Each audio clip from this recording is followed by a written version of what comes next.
গরিবের আটা চুরিতেও হাত পাকিয়েছেন এই আনিসুর এবং আলিফ নূর। এরই সূত্রে খবর, তাদের মিলে অভিযান চালিয়ে প্রচুর ব্ল্যাঙ্ক চালান মিলেছে। সরকারি সিলমোহর দেওয়া সেই সব চালানে নিজেদের ইচ্ছে মতো আটার সরবরাহের পরিমাণ লিখে খাদ্য দপ্তরে পাঠানো হতো, আর সেই অনুযায়ী টাকা পেয়ে যেতেন আনিসুররা। ইডি আধিকারিকদের অনুমান, এই চক্রকে মদত জুগিয়েছেন তৎকালীন খাদ্যমন্ত্রী জ্যোতিপ্রিয় মল্লিক।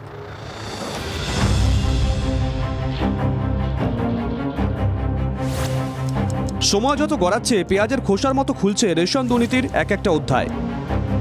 সামনে আসছে বাকিবুর বিদেশ মুকুলদের নতুন নতুন কীর্তি। শুধু একা বাকিবুর রহমানই নয়, রেশনের আটা চুরিতে সরাসরি যুক্ত ছিল আনিসুর রহমান ওরফে বিদেশ এবং তার দাদা আলিফ নূর ওরফে মুকুল।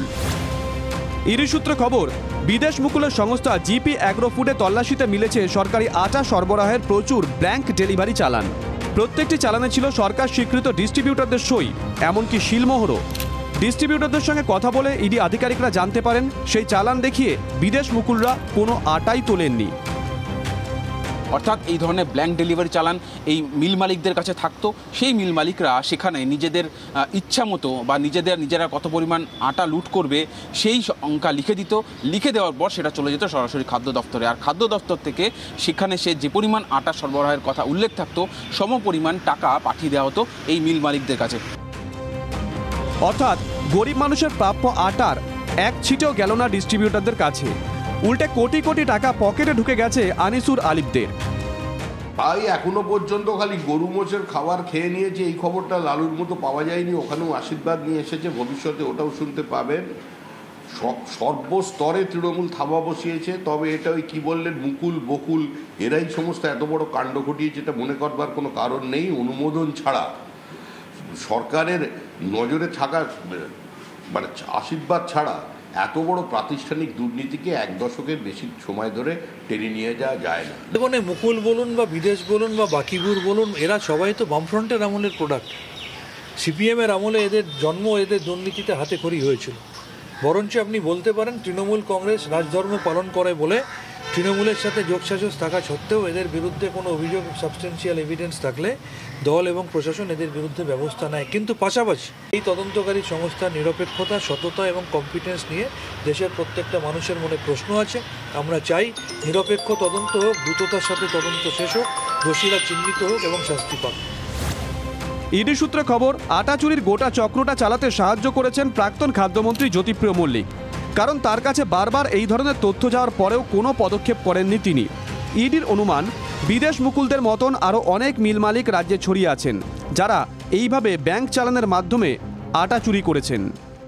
ইডি ইতিমধ্যেই জানিয়েছে যে 10,000 কোটি টাকার বেশি এইভাবে রেশনের খাদ্য সামগ্রী চুরি করে লুট করা হয়েছে। কিন্তু সেই টাকা কোথায় গেল সেটাই এখন তদন্তকারীরা খুঁজছেন, এবং সেই সূত্রেই এই মুকুল এবং বিদেশকে গ্রেফতার করা হয়েছে। তাদের সামনে এই সমস্ত নথি রেখে জেরা করে তদন্তের একেবারে শিখরে পৌঁছতে চাইছেন এনফোর্সমেন্ট ডিরেক্টরেটের অফিসাররা। ক্যামেরা দেবব্রতের সঙ্গে সুজয়, TV9 বাংলা, কলকাতা। দেখলেন তো, এই দুর্নীতিতে এই দুজন শুধুমাত্র নকল চাল তৈরি করেছে তা নয়, গরিবের আটাও চুরি করেছে। আর এই রেশন দুর্নীতির শিকড় কোথায় পৌঁছেছে তা তো আস্তে আস্তে তদন্তে বোঝা যাচ্ছে। এবার যে খবরের দিকে নজর রাখতে হবে, অখিলগিরি মহিলা রেঞ্জ অফিসারকে হুমকি দিলেন, তারপর বিতর্ক তৈরি হলো, আর সেই বিতর্কের জেরে মন্ত্রিত্ব খোয়াতে হলো অখিলগিরিকে। দলের নির্দেশ মেনে ইমেল মারফত পদত্যাগ পত্র ইতিমধ্যেই পাঠিয়ে দিয়েছেন তিনি। আগামীকাল মুখ্যমন্ত্রীর হাতে সরাসরি পদত্যাগ পত্র তুলে দেবেন বলেও অখিল জানিয়েছেন। তবে রেঞ্জ অফিসারের কাছে ক্ষমা চাইবার কোনো প্রশ্নই নেই বলে অনর রামনগরের এই তৃণমূল বিধায়ক। তাই অখিলগিরি পদত্যাগ করার পরও এই ইস্যুতে বিতর্ক থামছেই না। অখিলের বিরুদ্ধে কেন আইনি পদক্ষেপ নেওয়া হবে না সেই প্রশ্নই তো ইতিমধ্যে তুলতে শুরু করে দিয়েছেন বিরোধীরা। আপনার আয়ু 7-8 দিন 10 দিন সব দাম নিয়ে পিটাবো না, তখন বুঝবেন। আপনি কি কোনোভাবে অনুতপ্ত? না। রাষ্ট্রপতি সম্পর্কে কুমন্তব্য করে পার পেয়ে গেছিলেন। এবার মহিলা রেঞ্জারকে হুমকি, শাসানি দিয়ে ছাড় পেলেন না কারামন্ত্রী অখিলগিরি। চরম বিতর্কের মুখে তৃণমূলের শীর্ষ নেতৃত্বের নির্দেশ মেনে মন্ত্রিত্ব থেকে পদত্যাগ করতে চলেছেন কারামন্ত্রী। কিন্তু এত কিছুর পরেও মহিলা রেঞ্জার অফিসারের কাছে ক্ষমা চাইবেন না বলেও নিজের অবস্থানে অনড় রইলেন অখিলগিরি। হ্যাঁ, পদত্যাগপত্র আমি লিখে ফেলেছি। পদত্যাগপত্র দল থেকে আসার পরে আমি লিখে ফেলেছি এবং সেটা আমি পদত্যাগ কালকেই মুখ্যমন্ত্রীর হাতে দিয়ে দেবো। ক্ষমা চাওয়ার কোনো প্রশ্নই উঠে না। সূত্রের খবর, রেঞ্জ অফিসারকে হুমকি দেওয়ার ঘটনায় বিস্তর বিতর্কের পরে রবিবার দুপুরে কারামন্ত্রী অখিল গিরিকে ফোন করেন তৃণমূলের রাজ্য সভাপতি সুব্রত বক্সী। অখিলকে অবিলম্বে রেঞ্জ অফিসার মনীষা সাউয়ের কাছে নিঃশর্ত ক্ষমা চেয়ে মন্ত্রিত্ব থেকে পদত্যাগের নির্দেশ দেন তিনি। সূত্রের খবর, অখিল পদত্যাগ না করলে তাকে মন্ত্রিসভা থেকে বরখাস্ত করা হতে পারে বলেও বার্তা দেওয়া হয় তৃণমূলের পক্ষ থেকে। এর কিছুক্ষণ পরেই পদত্যাগের বিষয়টি সর্বসমক্ষে স্বীকার করে নেন অখিল গিরি। দল হয়তো ভেবেছে যে এটা দলের ভাবমূর্তি নষ্ট হচ্ছে, সরকারের ভাবমূর্তি নষ্ট হচ্ছে।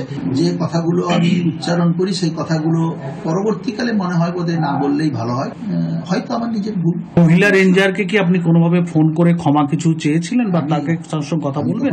আধিকারিকের কাছে ক্ষমা চাই না। আমার রাজনৈতিক জীবনে কোনদিন আধিকারিকের কাছে ক্ষমা চাই না এবং আমার ক্ষমা চাওয়ার কোনো প্রশ্নই উঠে না। দল বলেছে পদত্যাগ করেছেন, কিন্তু ওনার বিরুদ্ধে ব্যবস্থা হওয়া উচিত, আইনি ব্যবস্থা। উনি সরকারি আধিকারিককে কাজ করতে বাধা দিয়েছেন। বিতর্কের সূত্রপাত তাজপুর সমুদ্র সৈকতে বন দপ্তরের জমিতে জবরদখল উচ্ছেদকে কেন্দ্র করে। ঘটনাস্থলে পৌঁছে রেঞ্জার মনীষা সাউকে রীতিমতন শাসাতে দেখা যায় অখিল গিরিকে। আপনি সবাইকে নিয়ে চলুন, বেশি দিন থাকতে পারবেন না। আপনার আয়ু 7 দিন 10 দিন, 25 ফুট আমরা নিলাম। এর ভিতরে যদি আপনি আসেন, আপনি ফিরে যেতে পারবেন না। আমি আপনাকে ডাকছি। কথা বলবেন না আপনি আমাকে। সরকারি কর্মচারী দেখবেন না, মাথা নিচু করে কথা বলবেন। ভদ্রভাবে হবে না। যে ঠাকুর যে ফুলে সব ডাল নিয়ে পিটাবো না, তখন বুঝবেন। অখিল গিরির এহেন মন্তব্যে চরম রুষ্ট মুখ্যমন্ত্রী।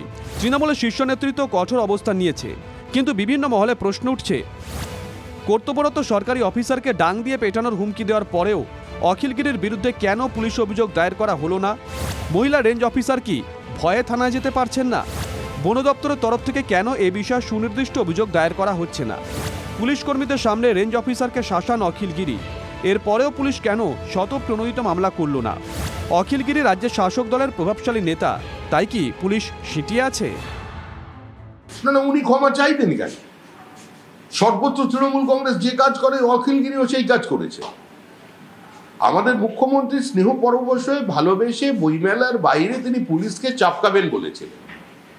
বিভিন্ন সময় বিভিন্ন জায়গায় বিডিও এসডিওটা থ্রেট করা হচ্ছে, লোয়ার জুডিশিয়ারির থ্রেট, বিচারপতিদের হুমকি দেওয়া হচ্ছে, তাদের পরিবারকে নিরাপত্তা নিয়ে তারা চিন্তিত হয়ে গেছে। মানুষ তো ভয়ের আবহে আছে, গোটা প্রশাসন তো ভয়ের আবহে আছে। সরকারি আধিকারিকরা, তাদের ডিএ দেওয়া হচ্ছে না, প্রতারিত হচ্ছে তারা সর্বস্তরে। কেন অখিল গিরি ক্ষমা চাইবে? দলের সুপ্রিমো নির্দেশে দলের রাজ্য সভাপতি মাননীয় মন্ত্রীকে কিছু নির্দেশ দিয়েছে। এবারে সেই নির্দেশ তিনি পালন করবেন কি না করবেন এবং তার পরবর্তী পদক্ষেপ কি হবে, সেটা আমাদের দলের সুপ্রিমো মাননীয় মমতা বন্দ্যোপাধ্যায় দলনেত্রী হিসেবে এবং প্রশাসনিক প্রধান মুখ্যমন্ত্রী হিসেবে সিদ্ধান্ত নেবেন। সোমবার রাজ্য বিধানসভার অধিবেশন। সোমবারই মুখ্যমন্ত্রীকে পদত্যাগপত্র পাঠাবেন অখিল, কিন্তু এই নিয়ে বিতর্ক চলছেই। প্রদীপ্ত ঘোষ ও কনিষ্ক মাইতির রিপোর্ট, TV9 বাংলা।